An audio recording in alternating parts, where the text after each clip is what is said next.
Hi friends, welcome to my channel. இன்னைக்கு நம்ம வெண்டைக்காய் மசாலா எப்படி செய்யறதுன்னு பார்க்கலாம். இது வந்து சப்பாத்தி and தயிர் சாதத்தோட ஒரு நல்ல ஒரு காம்பினேஷனா இருக்கும். வாங்க நம்ம வீடியோக்குள்ள போய்ட்டு இத செக் அவுட் பண்ணிக்கலாம். சேனலை ஃபர்ஸ்ட் டைம் பார்க்குறீங்கன்னா சப்ஸ்கிரைப் பட்டனை கிளிக் பண்ணிக்கோங்க. அப்படியே பக்கத்தில் இருக்கிற பெல் பட்டனையும் கிளிக் பண்ணிக்கோங்க. அப்போ தான் நான் போடுற உடனுக்குடன் நோட்டிஃபிகேஷன் உங்களுக்கு மசாலா ரெடி பண்ணுறதுக்காக ஒரு பேன் எடுத்துக்கோங்க. அதில் 2 டேபிள் ஸ்பூன் அளவுக்கு எண்ணெய் ஊற்றிக்கோங்க. எண்ணெயில் ஒரு வெங்காயத்தை நீல வாக்கில் கட் பண்ணி நீங்கள் அதை சேர்த்துக்கோங்க. நல்லா வந்துட்டு ஒரு கொத்து கருவேப்பிலையும் சேர்த்துட்டு வெங்காயம் வந்து பிரிகிற அளவுக்கு நீங்கள் வந்து வறுத்து எடுத்துக்கணும். இப்போ பிரிஞ்சவுடனே அதை வந்துட்டு ஒரு மிக்ஸி ஜாரில் நம்ம சேர்த்துக்கலாம். ஸோ இது கூட வந்துட்டு மசாலாவும் சேர்த்து அரைச்சிட்டோன்னா நம்ம மசாலா வந்து ரெடி ஆகிடும். ஸோ இதுக்கு வந்து நான் என்ன மசாலா யூஸ் பண்ணுறேன்னா 2 ஸ்பூன் குழம்பு மிளகாய் தூள், 1/4 ஸ்பூன் மஞ்சள், 1 ஸ்பூன் கரம் மசாலா சேர்த்து நம்ம அரைச்சி வச்சுப்போம். இப்போ இதே கடாயில் வந்துட்டு வெண்டைக்காவும் சேர்த்து நம்ம வதக்கிக்கலாம். ஸோ தட் நமக்கு வந்து அந்த பிசுபிசுப்பு தன்மை இல்லாமல் இருக்கும். அந்த வளவளப்பு கொலகலப்பு போகிறது வரைக்கும் நம்ம வந்துட்டு லைட்டாக ஃப்ரை பண்ணிக்கலாம். எண்ணெய் பத்தலைன்னா கொஞ்சமாக எண்ணெய் சேர்த்துக்கோங்க. சேர்த்துட்டு அது நல்லா கொலகலப்பு போனோடனே உங்களுக்கே தெரியும் அது ஒட்டாமல் வரும் உங்களுக்கு உதிரியாக.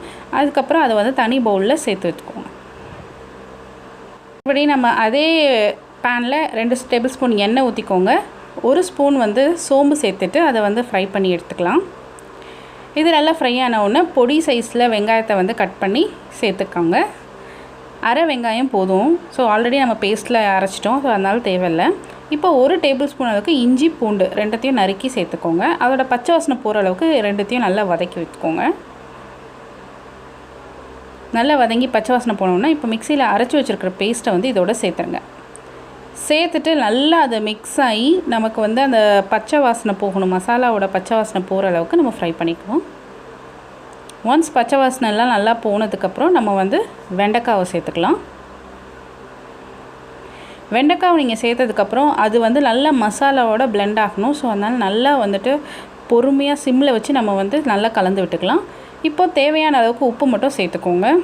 சேர்த்துட்டு நல்லா வந்து அதை பொறுமையாக வந்து ஃப்ரை பண்ணிகிட்டே வாங்க.